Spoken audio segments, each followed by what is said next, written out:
It's been said that the logic of this story is the logic of a dream, or more properly, a nightmare.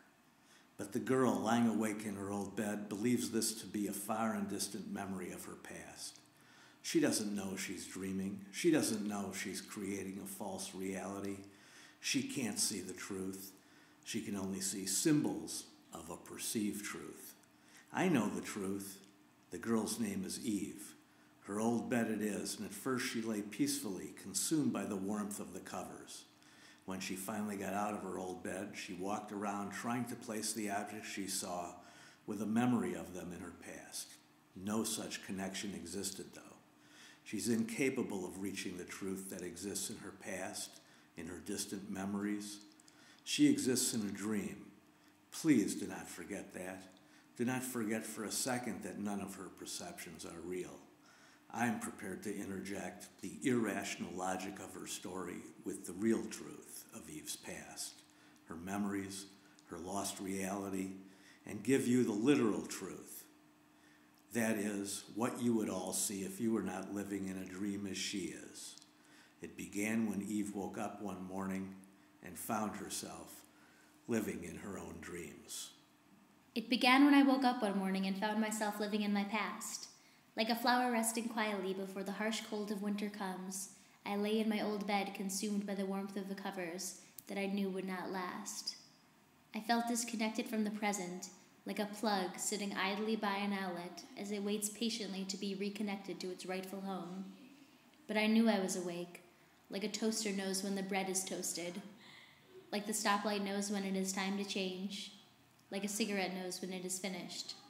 This is how I knew. I walked around my old room as if I was walking in utter darkness, hearing only the clashing of objects, the TV in the background playing a Woody Allen film. I needed to get dressed.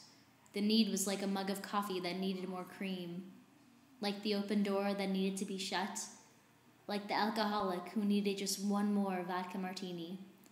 I found a shirt, but didn't like it. It looked as gross as a pile of trash. I tried another shirt. This one I preferred because of its brilliant yellow color. The color was like a bright sun. The sunlight moves through a window and you can see the rays of light forming patterns on the floor. The shirt was as poetic as simple light patterns to me. I then realized I must leave my room. I hurriedly ran down the hallway as if I was a dog who thought she had heard a squirrel, running, jumping, screaming at some delusional fantasy that wasn't real. Luckily, my need to go to the stairs was very real as the changing of the seasons, as real as the death of autumn leaves. Eve can only see things in symbols. She thinks in metaphors, similes, and a simple rhetoric that is once removed from reality. Her images are bound to these associations, these metonyms, that although they are representative of her dreams, do not show you what truly exists. They do not show actuality. Hers are more like dreams, hallucinations. You must remember these images now. You, the viewer, look at the screen. You are being forced to remember what you already saw. The meaning undergoes a sort of time delay. You can only understand the images as Eve explains them. But she is in a dream, thinking she is in her past. She can only represent the words through a diluted poetic symbolism. Don't you see, viewer? You must look now to understand later. Don't forget the hallway, the stairs, the dog, the cage, all those doggy toys. Watch, look. Because in her dream world filled with delusions, she will not show it to you like it is.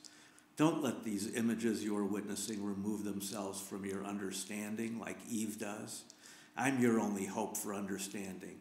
I wish I could be of more help to you viewers, but just wait. I'm trying, as I speak to you, to get into Eve's dreams, to interject myself into her thoughts, to elucidate meaning for you, all for you. But you must keep watching. Don't let these images go. As I walked down the hallway in a hurry, my mind became preoccupied with the consideration of when the emptiness would end.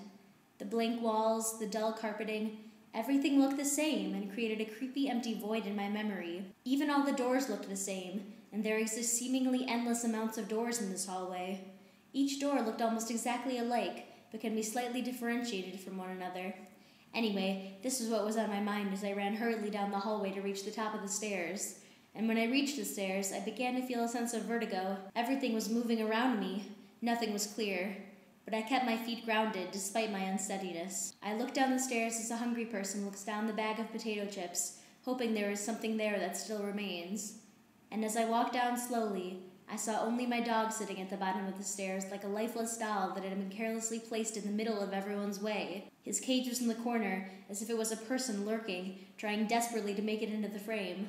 And his doggy toys were like the thousands of other unnecessary purchases my mother insists upon, like 4 different varieties of cereal for one person, a closet full of more than 50 pairs of expensive shoes, hundreds and hundreds of books line the shelves. Who needs books? You don't have a dog, Eve. Please remember that you have no dog. A dog can't exist. You couldn't possibly see any dog. I don't have a dog, he said.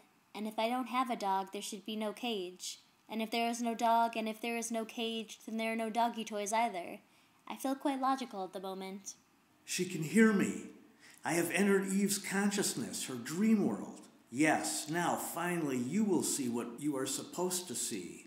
Hear what you are supposed to hear. Understand, comprehend, watch. I closed my eyes for a moment. When I opened them, I found myself suddenly at the bottom of the stairs looking into the mirror as if my body had rode on a magic carpet that flew me down all those steps. And the longer I looked at myself in the mirror, the more my image seemed to change, like a bouquet of flowers in an artsy film, transitioning from black and white petals to the vivid yellow color of spring mums. No, stay with me.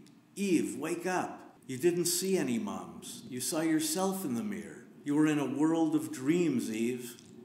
World of dreams? I shut my eyes again. When I looked back up, expecting to see myself in the mirror, I found myself lying peacefully in my bed. I wondered if the magic carpet was playing tricks on me again. Suddenly, my mother appeared before me in the bedroom.